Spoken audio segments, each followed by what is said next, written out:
사람이 태어나서 하루하루를 사는 것을 다른 단어로 뭐라고 얘기합니까? 이것을 인생이라고 얘기합니다. 사람이 태어나서 하루하루 지나는 것을 인생이라고 말합니다. 인생을 살아가면서 자기 성격대로 산다는 말을 주로 많이 합니다. 아, 저 사람은 저 성격대로 사는 거야. 내버려둬. 이런 말을 많이 듣죠. 성격을 다른 말로 하면 자기 성품이라고 표현할 수 있습니다. 사람은 누구나 자기의 성품을 가지고 있습니다. 이 성품은 태어날 때부터 가지고 있기도 하고 유전자적으로 가지고 태어나기도 하지만 태어난 후에 환경에 의해서 변하기도 합니다. 그래서 환경에 의해 이전의 내 삶이 바뀐 일을 우리는 이렇게 얘기합니다. 인생의 터닝 포인트를 맞이했다. 인생의 전환점을 맞이했다라고 말입니다. 이것은 사고나 사건을 통해서 이렇게 나타나기도 하지만 어떤 사람을 만나느냐에 따라서 영향을 받기도 합니다. 오늘 본문 속에는 두 사람이 나옵니다. 오늘 본문에 나온 두 사람도 마찬가지입니다. 그들도 누구를 만나기 이전과 이후의 삶으로 확연하게 달라졌다고 고백하고 있습니다. 그들은 누구며 누구를 만났기에 또한 그들의 인생이 달라진 것일까요? 또한 달라졌다고 하면 그들의 이전 삶과 이전 후의 삶은 무엇이 어떻게 달라진 것인지 한번 보려고 합니다. 한번 PPT를 보시면 좋을 것 같습니다. 자, 이것이 오늘 제가 말씀드리려고 하는 바로 어딘지 아십니까? 니고볼리라는 그 그리스, 옛날 그리스의 니고볼리라는 섬인데 지금 현재 이거예요. 지금 현재의 모습이에요. 그 다 무너지고 저렇게 돌만 남았는데 우리가 그리스 여행을 간다 그러면 로마만 갔다 오잖아요. 근데 이런 데는 안 가잖아요. 근데 여기 니고볼리가 지금 어떤 데냐면 이 지중해의 휴양지로 유명한 곳이기도 합니다. 그 다음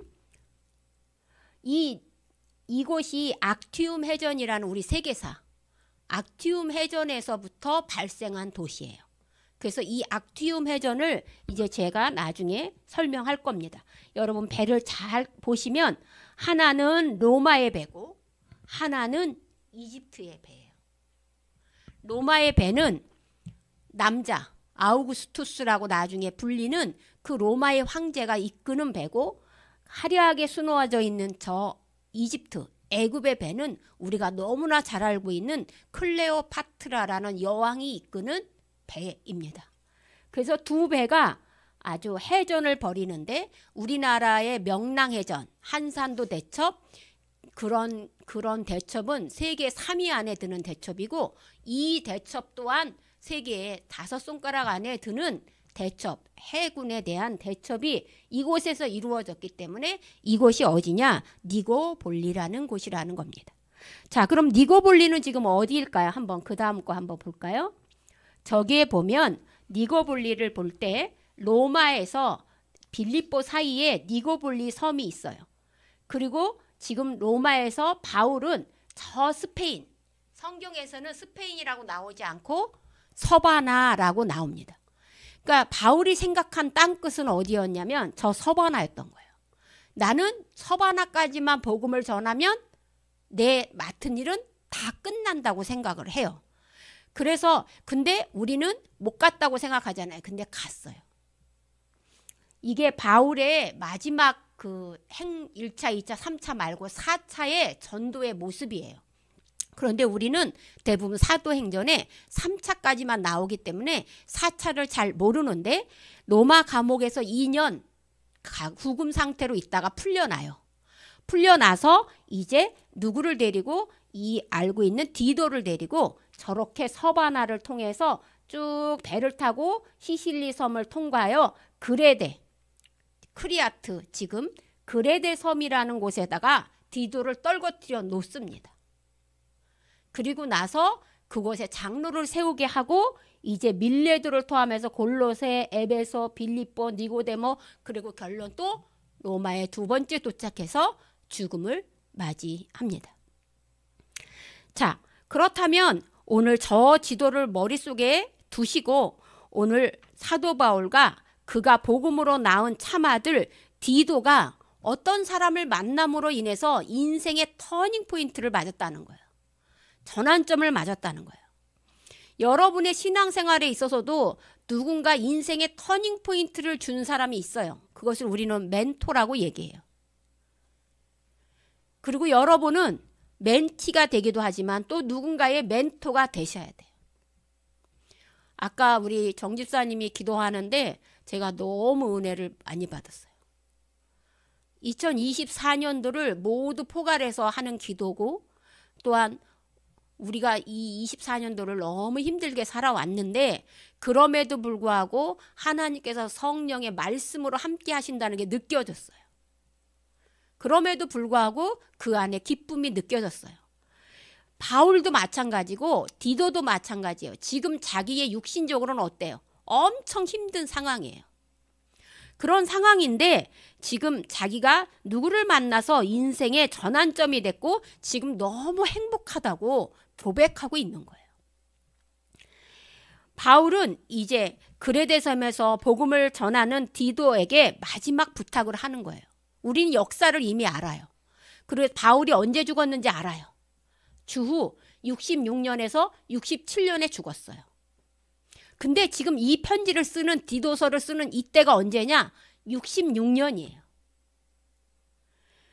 그러므로 지금 바울 자신이 죽음을 앞두고 나서 이제 마지막 여행을 가는 곳이 어디냐? 저기에 보여줬던 니고볼리인 거예요.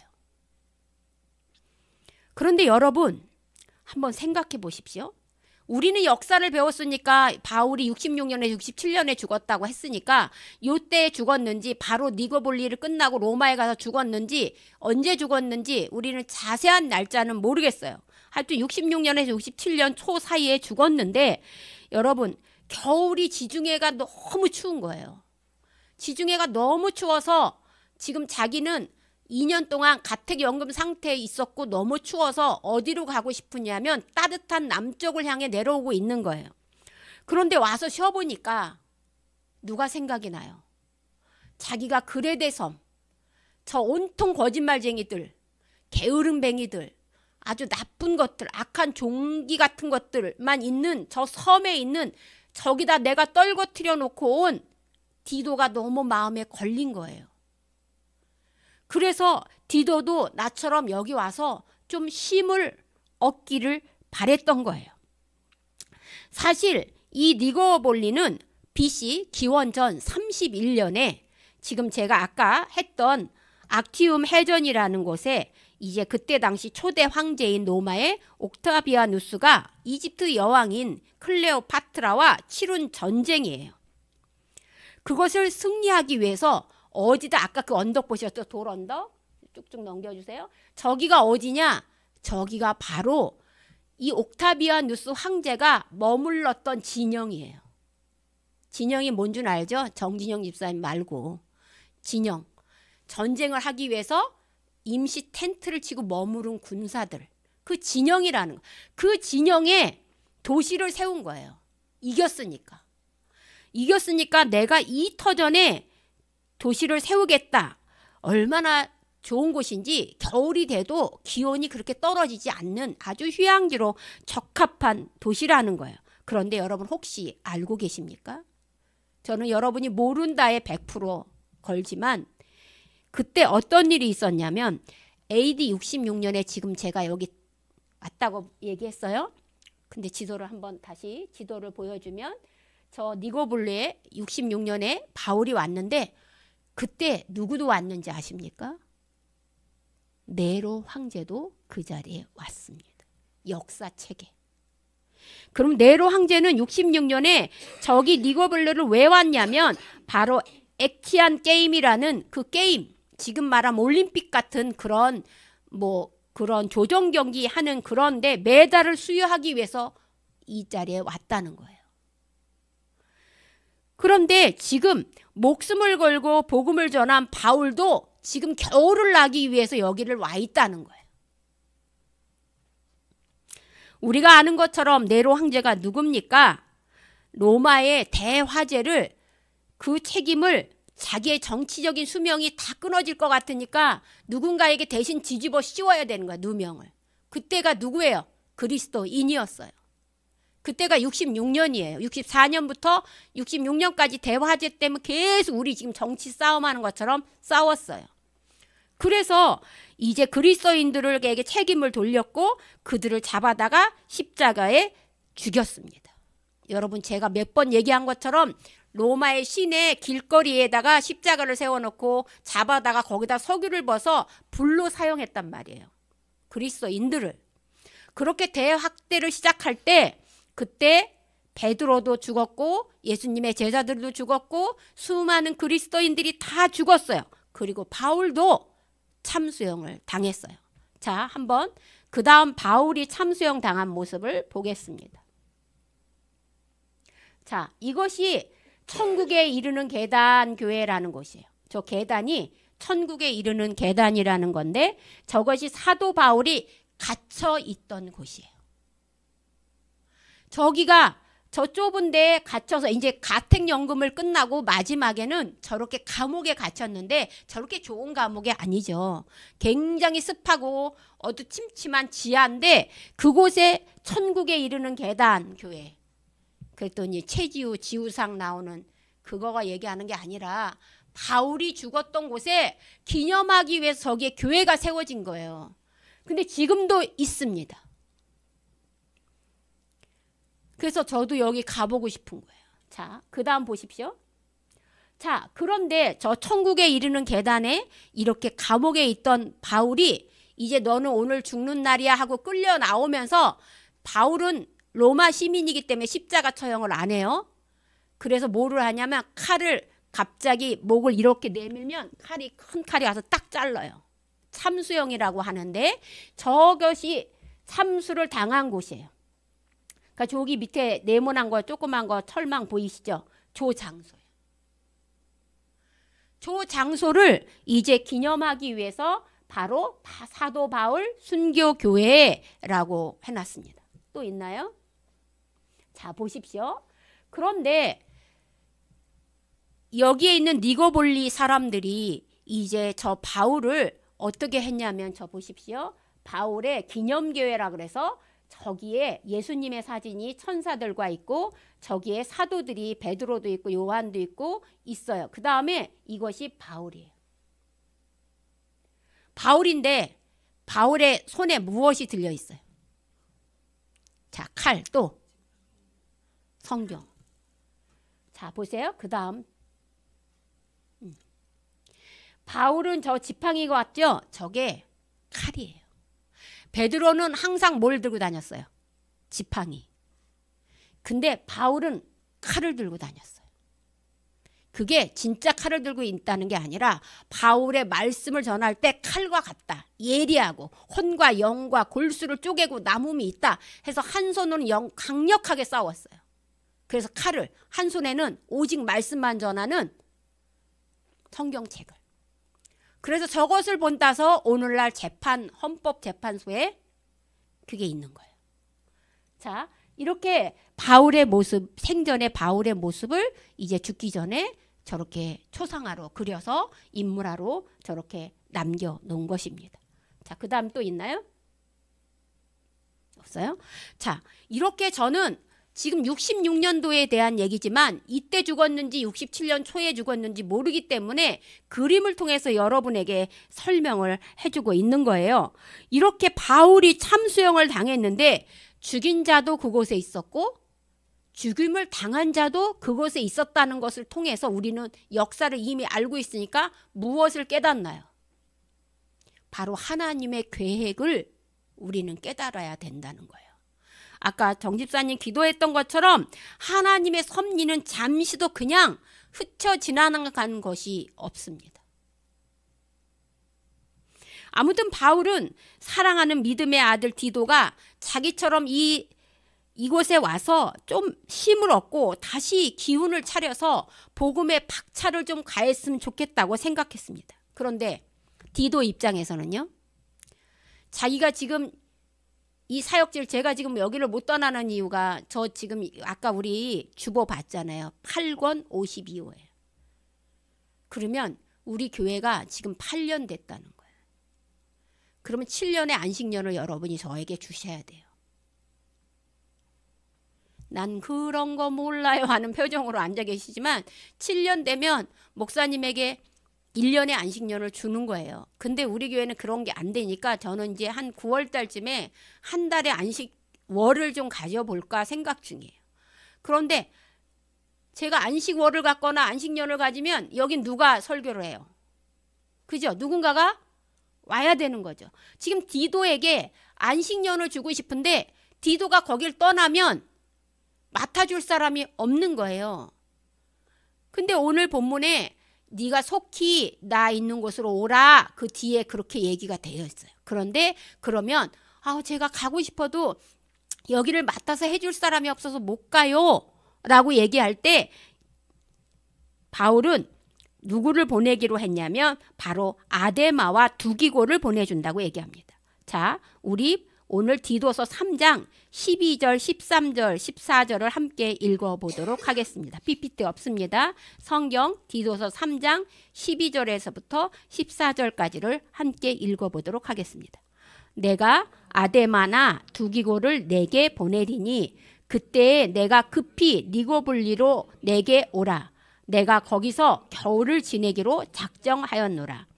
율법교사 세나와 및 아볼로를 급히 먼저 보내어 그들로 부족함이 없게 하고 또 우리 사람들도 열매 없는 자가 되지 않게 하기 위하여 필요한 것을 준비하는 좋은 일에 힘쓰기를 배우게 하라. 자, 보십시오.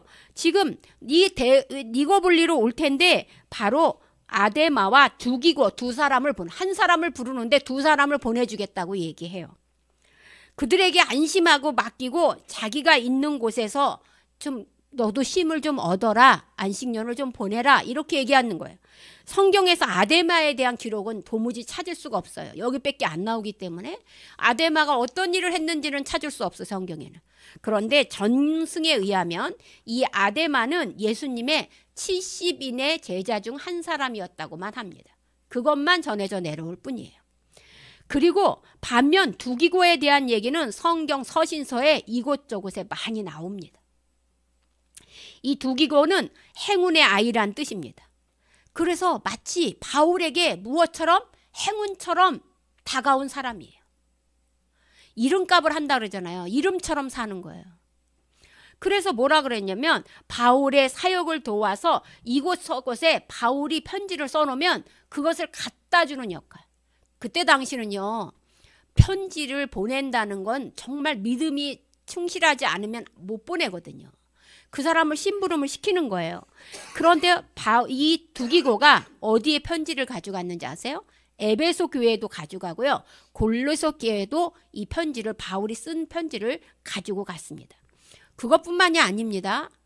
교회에서 바울이 구제 헌금을 모으면 그 돈을 가지고 가서 전달해 줄 믿음이 있는 사람이 누굴까 보니까 두기고밖에 없는 거예요. 그래서 두기고에게 편지는 물론 돈까지도 맡기면서 갖다 전달해 주다고 합니다. 그것도 디도의 후임으로 그레데 교회의 담임 목사로 가게 됩니다. 더군다나 디모데가 사역하는 에베소 교회에서도 사역을 합니다. 바울에게 엄청난 총애를 받고 있는 디모데나 디도 못지않게 두기고도 신뢰를 받는 사람입니다. 그래서 바울은 성경에서 두기고를 뭐라고 평가했는지 이렇게 기록해 나가고 있습니다. 사랑하는 형제요, 주 안에서 진실한 일꾼인 두기고. 진실한 일꾼이라는 겁니다. 목회자한테 자기를 도와주는 다른 목회자가 이런 평가를 받는 거예요. 여러분 성도 한 사람 한 사람을 목회자인 제가 어떻게 평가하고 있는지에 대한 것이 이 바울처럼 기록이 되어 있다는 거예요. 사도 바울이 그레데 교회에 디도만 혼자 사실 보낸 것 같지만 그렇지 않습니다. 오늘 우리가 읽었던 거기에 먼저 누구도 보냈어요? 율법교사 세나와 아볼로도 보내었습니다. 율법교사 세나 그는 율법 교사입니다. 율법 학자입니다. 그리고 이 그레데가 고향이에요. 이 사람을 보냈고 또 하나는 아볼로는 전도자이며 변증가입니다. 이집트 알렉산드리아 출신입니다. 이 사람은 얼마나 유대인 아볼로는 글이면 글, 말이면 말, 그 어느 것 하나도 빠짐이 없는 자들입니다. 그러니까 이 사람들은 지금 뭐 하라고 이 그레데 섬에 보냈겠어요? 가르치라고. 그래서 율법적인 걸 가르치라고 세나, 그리고 예수 그리스도에 대한 것을 가르치라고 아볼로. 이 두 사람을 보냈습니다. 성경에 능통하고 열심도 있기 때문에 이 디도만 혼자 보낸 것이 아니라 그들도 보내서 거기에 이제 머물게 합니다. 그러나 그들은 거기에서 사역을 하는 자들이 아닙니다. 거기에 잠시 머물면서 다른 곳에 가서 이제 선교사로 나갈 거거든요. 그래서 바울은 오늘 뭐라고 얘기하냐면 바로 14절에 13절 끝에 그들로 부족함이 없게 하라 그랬어. 그리고 14절에 필요한 것을 준비하는 좋은 일에 힘쓰기를 배우게 하라 그래요. 자, 쉽게 얘기할게요. 세나와 아볼로는 선교사로 파송을 하라는 거예요. 그럼 선교사로 파송하면 뭐가 필요합니까? 돈이 필요하죠. 그 돈의 물질을 가서 그들을 도와주라는 거예요. 자, 이 말은 뭐냐? 지금 그레데 섬 사람들이 어떤 사람이라고 제가 얘기했어요. 온통 거짓말쟁이고 게을르다고 얘기했잖아요. 게을른 사람들이 자신을 위해서 일하는 것뿐만이 아니라 지금 선교사를 파송하고 그 사람들이 가서 가난한 사람들을 돌보게 하기 위해서 가서 이 그레데 사람들에게 일을 하라고 가르치라는 거예요. 일하는 목적이 나만 잘 먹고 잘 살려고 하는 게 아니라 선교사를 도와주는 물질에 헌금을 하라고 일하라고 하는 거예요. 이걸 가르치라고 세나와 아볼로에 대한 얘기를 하면서 이야기하고 있습니다. 이것이 바울이 그레데 교회 교인들에게 내려준 솔루션이에요. 미션이에요. 해야 될 의무예요. 그런 것들은 복음을 전하는 자들이 도착하거든 거두어서 적극적으로 물질로 그들을 지원해 주라고 얘기까지 해주고 있습니다. 세리와 아볼로 사역에 국한된 것만이 아닙니다. 사실 바울은 디도에게 우리 삶에서 무엇이 유익하고 무엇이 무익한 것인지를 가르치라고 오늘 본문의 8절, 9절에 분명하게 이야기하고 있습니다.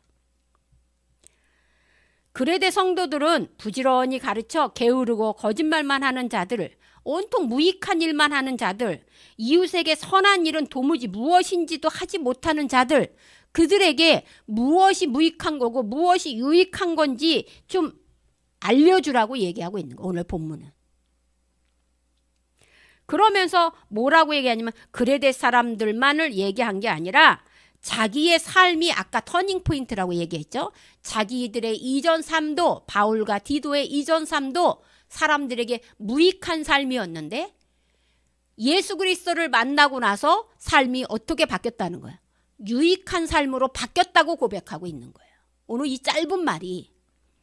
그러면 자기네들이 그런 어떤 무익한 삶을 살았다는 거예요. 무익한 삶이라는 게 무엇이냐는 거예요. 자, 한번 보겠습니다. 오늘 본문 전에 3장 3절을 한번 읽어보도록 하겠습니다. 3장 3절입니다. 시작. 우리도 전에는 어리석은 자요, 순정하지 아니한 자요, 속은 자요, 여러 가지 정욕과 행락에 종노릇한 자요, 악독과 투기를 일삼은 자요, 가증스러운 자요, 피차 미워하는 자였다. 그럽니다. 그러므로 지금 뭐예요? 여러 가지 욕망의 지배를 받아요. 돈의 욕망, 성적인 욕망, 관계성의 욕망, 명예의 욕망, 이런 것에 자기네들도 그거를 갖고 살았다는 거예요. 그리고 나서 또 나를 미워하는 자들을 내가 사랑할 수가 없는 거야. 나를 미워하니까 나도 쟤를 미워한 채로 돌아다녔다는 거예요. 미워하며 살았다는 거예요. 바울도 디도도 그렇게 살았다는 거예요. 근데 사랑하는 여러분, 우리는 다릅니까? 우리는 여러분의 마음속에 욕망이 없습니까? 우리는 나를 싫어하는 사람을 여러분은 좋아합니까?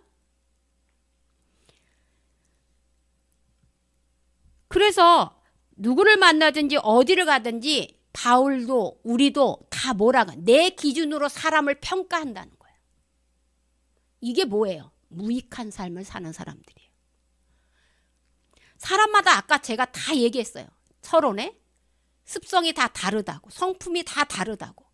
그런데 사람들은 나와 같은 기준으로 사람들을 평가하고 미워하고 이렇게 자기의 이익만을 구한 무익한 삶을 살고 있다는 거예요. 그런데 그 무익한 삶을 사는 그들이 어떻게 바뀌었냐 하면 바로 4절 5절에 우리 구주 하나님의 자비와 사랑하심이 나타났을 때, 하나님이 나를 사랑하셔서 관계로 회복하려고 예수님을 보내주시고 그 예수님은 나를 위해 십자가에 죽으시고 또 성령님을 보내주셔서 그 성령으로 인하여, 예수님으로 인하여, 하나님으로 인하여 뭘 받았다는 거야? 은혜를 받았다는 거야. 긍휼을 받았다는 거야. 이건 내 행위에 있지 않았다. 내 행위는 아까 말한 것처럼 다 자기 이익만을 위해서 살았던 거예요. 가만히 옆에 보십시오. 내 이익만을 위해서 살았는지 아니면 옆에 사람을 위해서 내가 살았는지. 다 우리는, 사람은 다 자기의 이익만을 위해서 살았던 거예요. 그런데 바울은 이렇게 살았는데 바로 뭐예요? 이 하나님, 예수님, 성령님을 만나서 바로 자기가 전환점이 돼서 무익한 삶이 아니라 유익한 삶으로 바뀌었다는 거예요. 은혜인 것을 깨달았다는 거예요. 이게 복이라는 것을 깨달았다는 거예요. 그러면 바로 무엇이, 그래서 어떻게 알았냐? 자기는 영원한 생명, 바로 6절에 우리 구주 예수 그리스도로 말미암아, 7절에 영생의 소망을 따라 상속자가 되게 하려 함이다. 영생. 성령으로, 내가 믿음으로 인해서 이제 나는 영원히 사는 생명을 얻었기 때문에 이 땅에, 나그네로 있는 이 땅에 무익한 것에 내가 여기에 목숨 걸지 않고 영생을 얻는 천국 시민으로서의 유익한 것에 목숨을 걸기로 작정했다는 거예요. 이걸 바뀔 수 있는 건 뭐라는 거야? 성령의 감동으로 그렇게 왔다는 거예요. 그렇다면 무익한 삶은 나만을 위한 삶이 무익한 삶이에요? 그럼 유익한 삶은 과연 무엇일까요? 바로 구체적으로 바로 3장 1절을 한번 읽어보도록 하겠습니다. 1절과 2절을 함께 읽어보도록 하겠습니다. 너는 그들로 하여금 통치자들과 권세 잡은 자들에게 복종하며 순종하며 모든 선한 일 행하기를 준비하게 하며 아무도 비방하지 말며 다투지도 말며 관용하며 범사의 온유함을 모든 사람에게 나타날 것을 기억하게 하라. 첫 번째는 뭐냐? 정부를 존중해라는 거예요. 우린 지금 혼란한 세대에 살고 있어요. 우리나라 특히.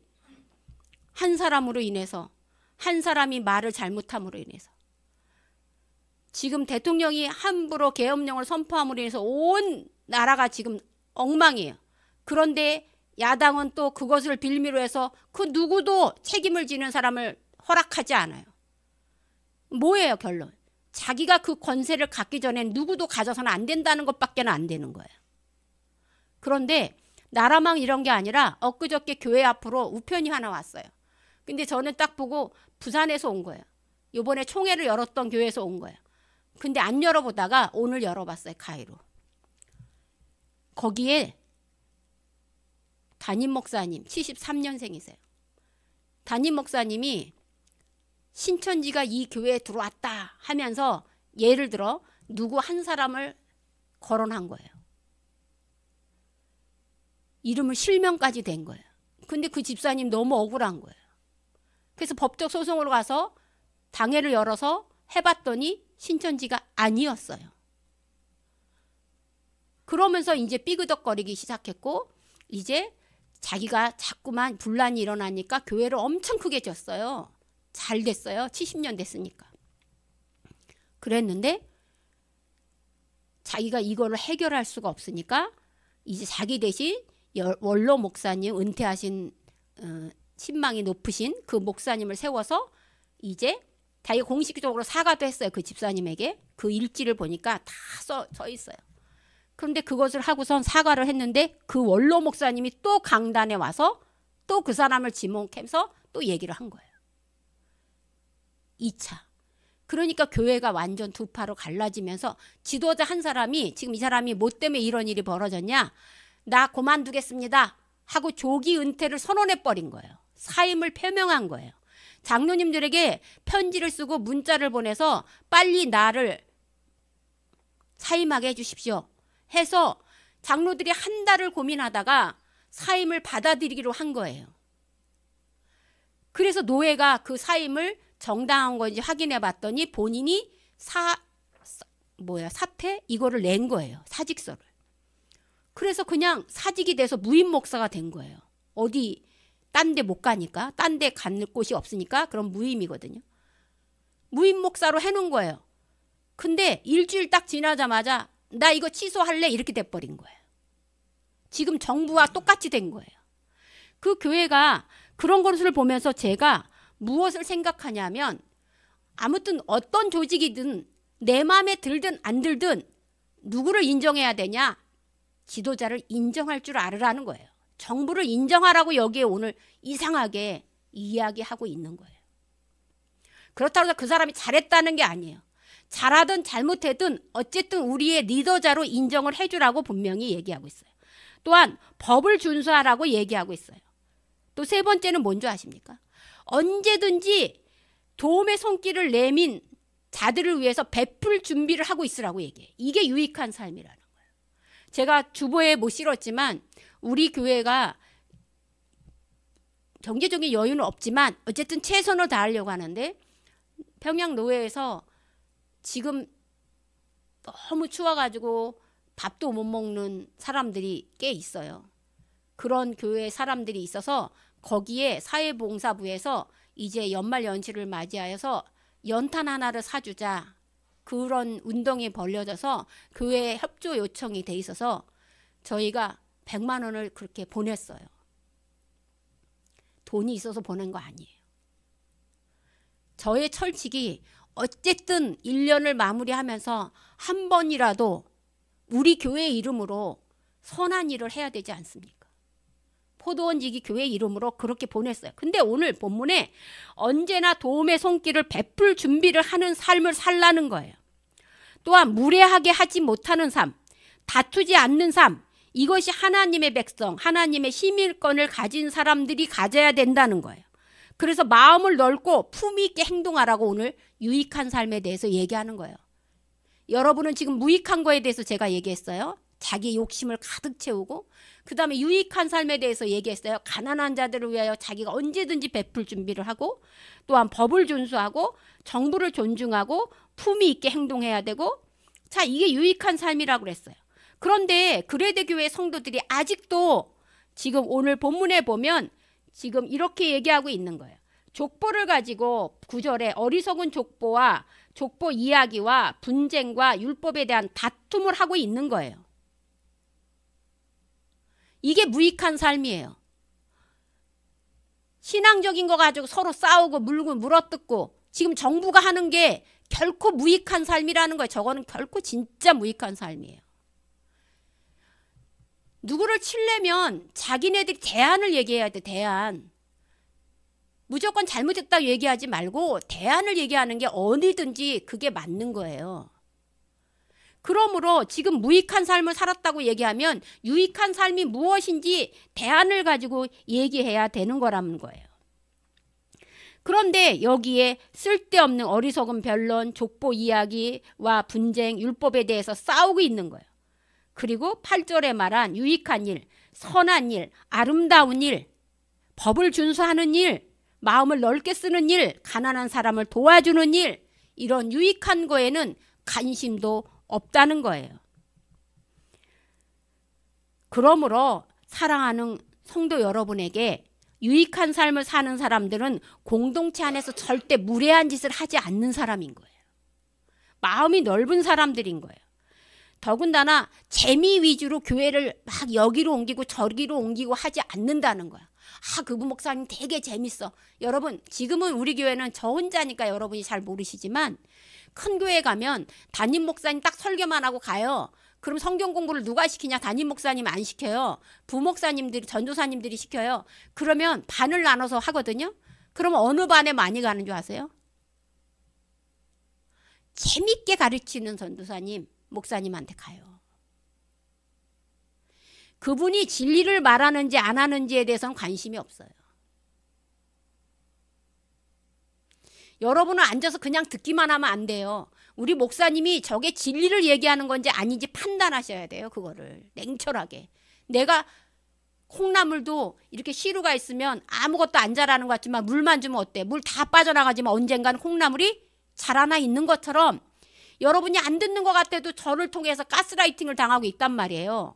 그렇기 때문에 여러분 스스로가 저것이 하나님의 말씀인지를 분별해낼 수 있는 능력을 키우셔야 된다는 거예요. 공동체 안에서 말다툼을 하지 않아야 되는 거예요. 사랑하는 성도 여러분, 디도가 목회했던 1세기 그레데 사람들의 시대에 우리는 분명히 살지 않는 21세기를 살고 있어요. 우리는 포스트 모더니즘 세계에 살고 있어요. 그런데 이상하게 그들의 삶과 지금 우리의 삶이 똑같다고 느끼지는 않습니까? 왜? 포스트 모더니즘이 뭐예요? 다름을 인정해 주는 거예요. 다름을 인정해 주다 보니까 뭐예요? 자기가 최고인지 아는 교만이 굉장히 싹 터 있다는 거예요. 이것이 또한 단점이에요. 그러므로 바울이 전한 메시지는 성도라면 우리가 섬기는 삼위일체 하나님의 영광을 회복하는 유익한 삶을 살아야 된다고 얘기하고 있는 거예요. 그래서 하나님이 보이는 하나님으로 이 땅에 태어난 예수의 찬가, 하늘에는 영광이요 땅에는 평화처럼 이렇게 말할 수 있는 삶을 살아가서 세상 사람들하고는 구별된 삶을 사는 것이 바로 유익한 삶이라고 얘기하고 있는 거예요. 그래서 진리가 무엇인지 도대체 알 수 있는 지금 21세기에 살고 있는 우리에게 바로 바른 복음을 전해줄 건강한 목회자가 필요하다고 디도에게 뭐라고 얘기했냐면 여기에 8절에 굳세게 말하라. 너는 이 여러 것에 대하여 굳세게 말하라 라고 얘기하고 있는 거예요. 그럼 굳세게 말하라는 건 뭐예요? 지금 디도가 어려요. 그래서 저 족보를 가지고 신화를 가지고 재밌는 걸 가지고 율법을 가지고 따지는 사람들은 나이가 많아요. 그들에게 자꾸 쫄려요. 그러니까 굳세게 말하라는 건 담대하게 굳건히 예수 그리스도의 말씀을 기죽지 말고 전하라는 겁니다. 그러면 바른 목회자라면 자기 생각을 전하는 사람은 아닙니다.